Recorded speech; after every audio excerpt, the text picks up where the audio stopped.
course, it's Yancy on the program. He's got a fight this weekend, UFC 218. Hey, Yance, you haven't looked at your profile on SureDog in a while, have you? No, but I've got fans definitely sending me the picture. Man, you look a little spammed out.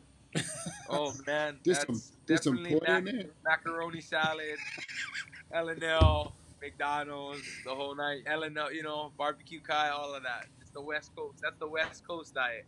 Yeah, right on the west side. So West Side diet. the problem is that your opponents go and they look at that photo and they're like, oh, this guy's a fat piece of tart. I'm gonna beat the crap out of him. And you show up at weigh-ins, they're like, I kind of screwed up. He's kind of in shape now. I don't know, man. My management hit ShareDog up multiple times to change that picture, and I guess they don't like me, or whatever it is. So it is what Well, it is. I got in from a good source. Sure, I may not be around much longer. They've released most of the reporters. They've let everybody go. So there's not going to be any changes. But that thing won't be getting updated either. It'll just be sitting there for eternity. For eternity, your grandkids will look at it. Look how fat Grandpa was. It's all good. Good thing I got my IG going. Keeps me Yeah. relevant in the present moment. Speaking of IG, man, I've been stalking you this week in Detroit. You went and did some axe throwing. Yeah, we went to go do some axe throwing. It's cool. I mean, whenever we're Team Hawaii, we're all together. We try and kill that monotonous of the fight, the fight jitters or whatever it is, and just get that family feel and try and keep that aloha vibe going everywhere we go. Stay busy, stay active, keep those good vibes going on there. So, is it problematic because all of you are on different diets, all of you are at different weight portions, as much you have to cut and how much you can't? Does it become problematic, like dinners and lunches, and trying to find a place to eat, or you kind of all just let Max pick because right now he's the main event, or do you wait for Brian Butler to pick? So I saw him running around with you guys. No, for the most part, Max. We all kind of talk about it. We got ideas, and it's hit or miss. Like if you want to go, you can. It's more than optional. And for me, I hooked up with the same nutritionist as Max for this camp, just for fight week. Yeah. Just my weight cut's not hard, but it's just easier to not worry about it. Yeah. I feel it's a good investment. I can just worry about what he's gonna cook me the right meals, the right portions to perform on Saturday. So the nutritionist is in town and cooking for you there. Yeah, he's actually staying. He's actually staying with Max. Max hired him 4 weeks out, and I hired him the week of the fight, just so we could be on that same eating program. Yeah, I mean, makes everything much easier. Coming from Hawaii, acclimated to the time, there's just too much things to worry about. So the less to worry about, the more I can focus on the mission. How are you doing with the 5-hour time difference? Oh, it's easy. It's not our first rodeo. Yeah. We went to Brazil, which was much more time, and it's more getting acclimated to the code. I think we found a good formula at home. We try and perform the same work hours we're gonna do work in Detroit. I mean, spar, get our bodies ready at that time. So all we have to acclimate to is weather and time. Sleep in time, sleep in weather. So this fight's pretty big for you. Sean Shelby threw me a bone, man, and he wants me to get up there. I believe I'm a top contender and I'm relevant in this weight class, and he wants me to prove that to him, and I feel like I'm very entertaining.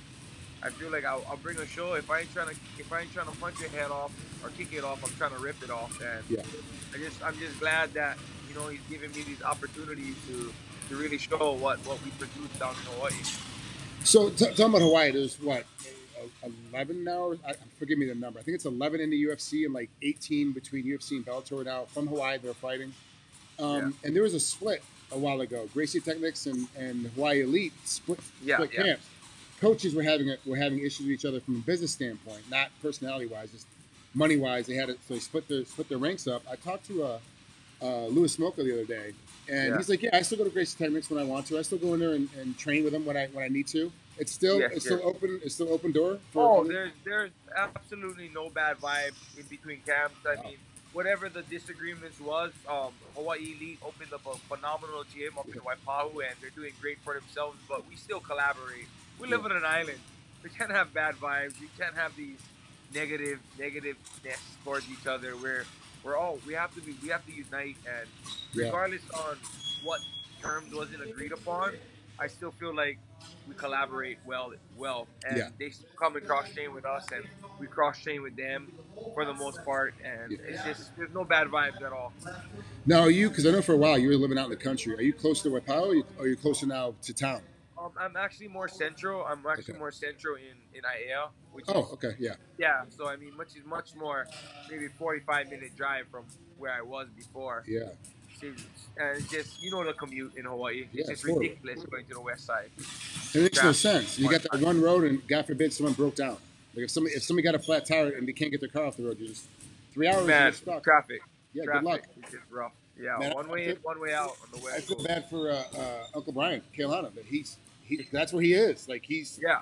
he comes And off he does set. trip He's stuck. forward to Turtle Bay, Yeah. Waikiki. It's like, how do you do this thing?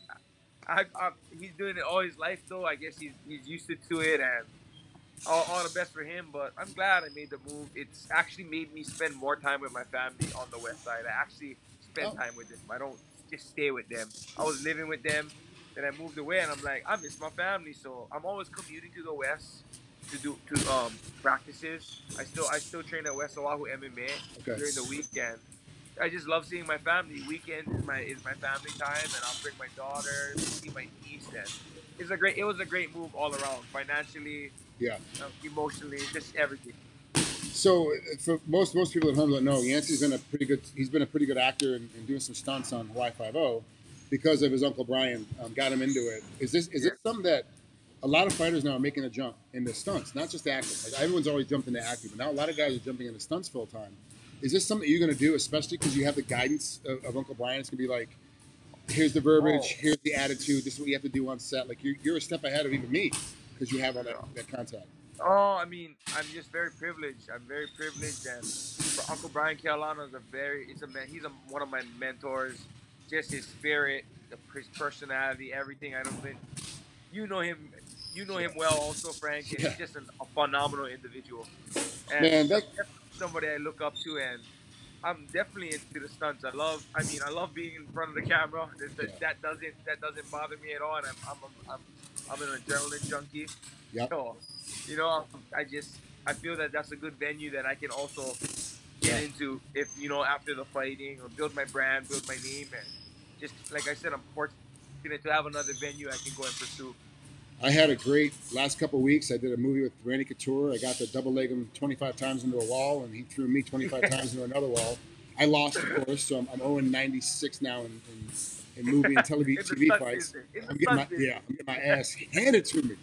And then today I went and did a movie with Adam Devine. It's a comedy, and we were in the water down at LA Harbor, and I was on a boat, and it's funny because I was on the boat riding around. We were doing turns and stuff, and I'm like, oh yeah, Brian told me when I'm on a boat I got to kind of stand this way, and so I adjusted my feet. And I was like, oh, I can stand here all day now. Like I'm totally fine. Before I was kind of like, where am I going? What's happening? And so even Brian goes out of his way to explain stuff to you that is not going to benefit him at all. As he's not going to be around. He's not making money on it, but it's just what he wants to do. He wants to make sure everybody's safe and having fun. And so I used that lesson from 3 years ago and today for the first time. So it's been. Yeah, I mean, you said it yourself. I mean, Uncle Brian's just such a giving person, and that's the people I like to surround myself around. And it's just you stay around good people, good things happen.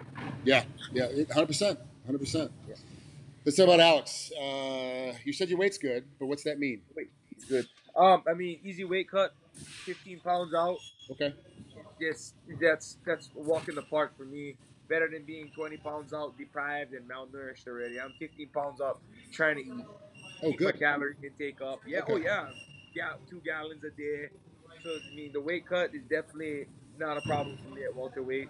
I believe I can make 155. I just need to find the right system and the right nutrition to keep me on par with it.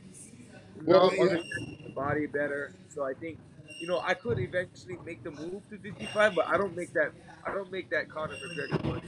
yeah, And it's not, Hawaii's price of living is very, very expensive. So baby steps. For yeah. now, I just want to be entertaining, build my name, build my brand, let UFC know I'm relevant, and I'm in it to win it. A lot of diet now seems to be it's not just the 12 weeks of fight camp or the 10 weeks of fight camp. It's now the 52 weeks of the year, you have to be on this. You have to be on this diet. So like you're going out and hang out with your boys. Yeah, you can indulge a little bit, but you can't have the 10 drinks you want to have. You can only have the 5. And Yeah. out of camp, and you're like, well, I want to go out. I really want to go out and have that 12-inch sub sandwich from Subway, but I'm only allowed to have a 6-incher because I've got to stay somewhat close to my diet the whole time. Is that what you did between these last 2 fights? I feel I've just changed the whole lifestyle of eating with just being healthy. Okay. Just consuming the right amount, like not overindulging. Everything is moderation, Yeah. and I just feel like now that I don't stress on weight, it's just easy. I don't wake up, oh, what's my weight? I wake Yeah. up like, oh, I can eat, and it's just I don't build any cortisol. I ain't stressed out, so the weight just keeps coming off. It's just easy, and I feel like you would understand that Yeah. being a fighter. And yeah, it's just the less stress you have mentally, emotionally, things just go so well for you Yeah. in every aspect. What about strength and conditioning in your practices? Are they better now too because you don't have that stress of like, crap, I've got to lose 6 pounds of water weight in this practice? Oh, Otherwise, most definitely. okay. Tactical strength and conditioning. Yeah. Darren, yeah, Oh, one of my good best friends, yeah. and he's definitely someone else I look up to, and he just makes things so easy for me. He collaborates with my coaches. My coaches call him. My coaches even started train there also.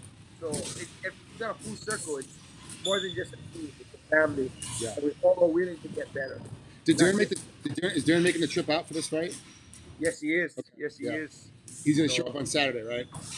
I think he's showing up tomorrow Oh. or Thursday.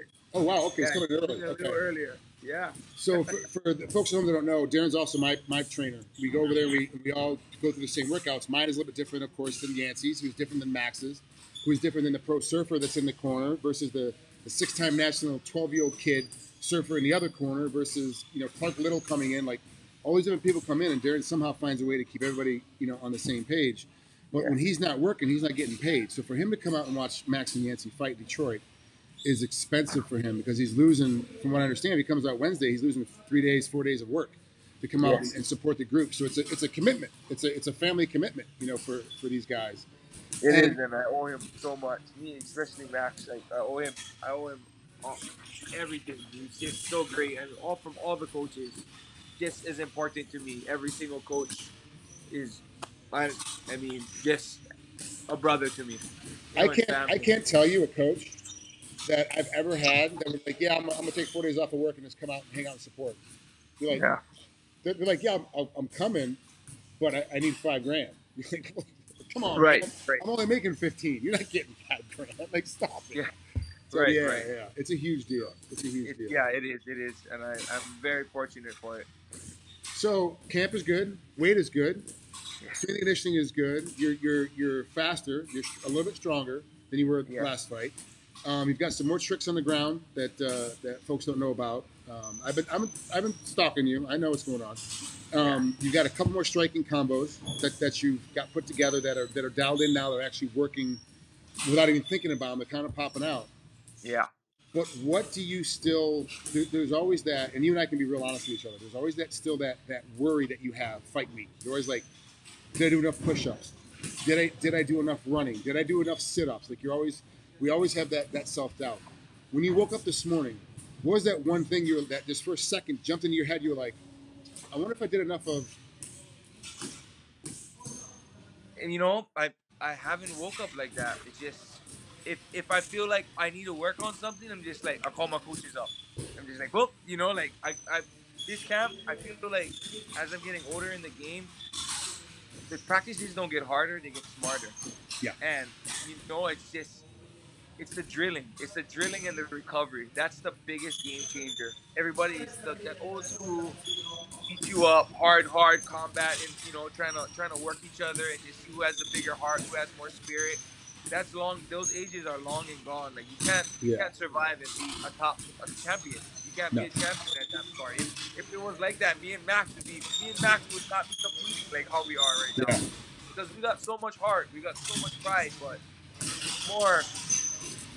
At first, when we first started training, we competed with each other. We had to feel each other out. Then we started learning from each other, and now we're listening to each other.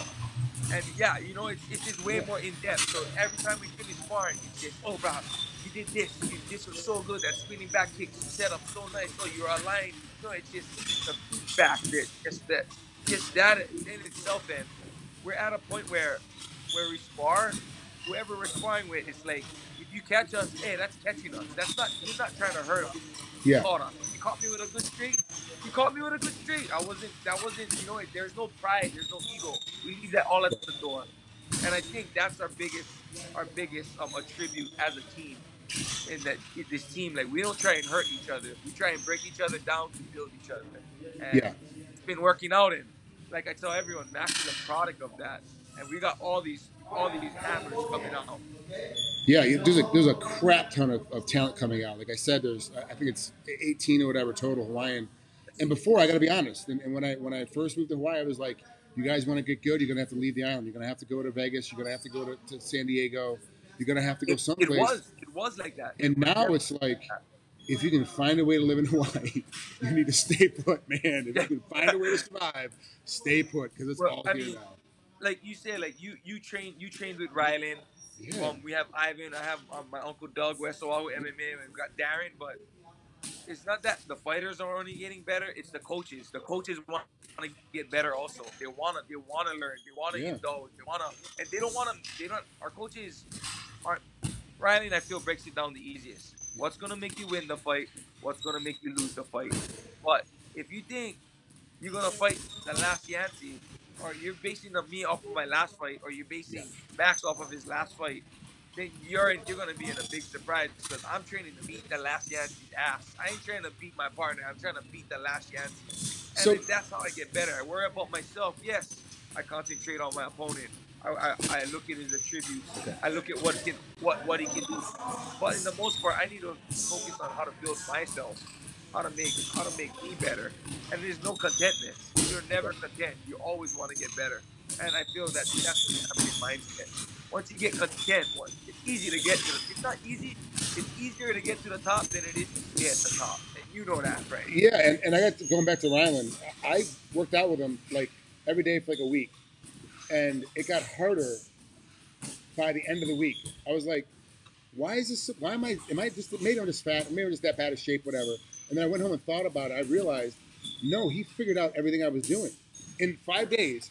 He figured out every trick that I was doing and was stopping my tricks or would counter my tricks with one of his tricks. He trapped me in a particular position, and we weren't striking. We were grappling, doing wrestling, grappling, whatever. And we were both Yes. high level wrestlers. And he would like battle me, act like he was shooting on me, take a real shitty shot to suck me in the guard. And all of a sudden, I'm stuck in his half guard. I'm like, I am screwed. I am now in full defense mode, and I thought I was gonna. He's like, nope. I know how you sprawl now, and I'm using it to my advantage. I'm sucking myself in. I'm like, you motherfucker. You take the words right out of my mouth. Like you just, I won't come to like, there's a fight, then I'll come back and I'll just go roll with Rylan. And the first day I'm like, yeah, I didn't lose a step. Yeah. Yeah, I still got it. And then the next day I'm like, oh damn. And then the next day, it just gets harder and harder. And it's like you were just sponging me the whole damn Yeah. time, learning me. He, And he is one of the best coaches that I've ever seen, and for him to take Max from that little skinny ratty West Side kid that he was, like that, the kid that nobody could understand unless you spoke pidgin. Like he was just there was no good English anywhere. To get him to where he is now, like that is a real testament. He didn't. And I tell Max the same thing. He is not the best athlete in the world. He's not the fastest kid in the world. He's got the biggest heart. He's the hardest worker, but he's had the best coaches from day one, and they know how to make him work. And Rylan is that guy. He took an average athlete, an average human being, and made him amazing. And that's what he's done. And that's what it is. And it's, you can't say enough good things about him. And then you watch everybody else in the room. You watch everyone else. You're like, oh yeah, like everyone's gonna be 10% better next fight. Everybody is. This is gonna be great to see what happens. Let's see how this works out. And that's our key thing. Like nobody in the gym has levels. It's all limits. We find our limit. Everyone has different limits. Once you have a level, you plateau yourself. And when we train, there's limits. And okay, this is how much you can go. Okay, we're just gonna build from that. We're gonna get better. And Rylan keeps that tenacity and that aura. He's a wizard. He's a wizard, and I'm glad that he loves to sponge and everything that he knows, he puts it all out on the table, and he's throwing with us too. The other It's a thing, phenomenal. and you might notice this too. The other thing that I like that he does, and this is if I was still fighting, it would be something that would help me. So I know it helps you guys. Is that he'll look at something that worked for somebody else, not in his camp, but totally different fight, like an amazing move, whatever. He'll look at it why it worked, and then break it down as the reasons why it worked in that particular position, and then give you the reasons why it won't work for you. This is not what you you do spinning back kicks, but the way you do this spinning back kick, it will not work for you because your hip doesn't move or your leg doesn't move, or that guy versus that opponent was the perfect storm for that one thing to work and won't ever work again. Just like 100%. Yeah. And it's not the fact that he breaks it down to where it's not that it won't work for you, but your percentage of getting it in is not as going to be high. And Yeah. he doesn't just tell you that; he shows it to you, Yeah. on an offense and defensive way. It's great. Ryland's a wizard. He's a wizard, man. I can't wait to see the new and improved you because it is new and improved, and I've heard it what everybody's talking about. I know what's happening with you, and you're going to be 3 to 5% better than you were last fight. Max is going to be 3 to 5% better next fight, and that's one of the weird things about you guys is that at your level you should only be getting 1%, maybe 1.5% better, but you guys are doubling that every single fight. And it's with the same crew. You're not changing camps. You're not changing strength and conditioning guys. You're not changing. You change your diet. But you're still with the same strength and conditioning guy. You're still with the same wrestling coach. You're still with the same boxing coach. You're still with the same grappling coach, and nothing changes. But you still get that much better, which is a huge significance over everybody else in the industry. It's only getting a little bit better, and then once they fall off half a step, they're off. Yeah. They're gone. Like they've lost it. Now they can't catch up anymore. And we're seeing a lot of guys. A lot of the champs are starting to fall off, and it's coming down. And I see a lot of guys hiring different people and, just going and cross-training or just totally changing camps for a fight. And it's some of it pays off, but I say with us living in Hawaii, we're able to live on a beautiful island and have a beautiful team and keep this beautiful smile, man. The worst was it was what 67 degrees at 3 a.m. like 2 weeks ago, and then it rained the whole next day, and that was literally the worst. That's the coldest it's ever been. And the wettest it's ever been, and within a 24-hour period, I was like, "This is bad." Because I was riding the Beaky bike, the Metro bike that they have downtown. I was riding Beaky bike. I'm like, "This is like everyone's talking about. It's so cold." I'm like, I'm literally in a long sleeve shirt and a pair of shorts in the rain riding a bike. I'm like, "This is not that bad." I'm kind of okay with it. I'm fine with it. Well, Frank, you're a savage to it. You acclimate quick to wherever you are. You have to, man. Chameleon. Yeah. All right, Yance. Thanks so much for coming on here, man. I know I kept you over time. I really appreciate it, man. It's great. It's great to catch up with you. Have fun this weekend. It's gonna be a great fight. Thank you, man. I'm ready. All right, we'll talk soon. Aloha.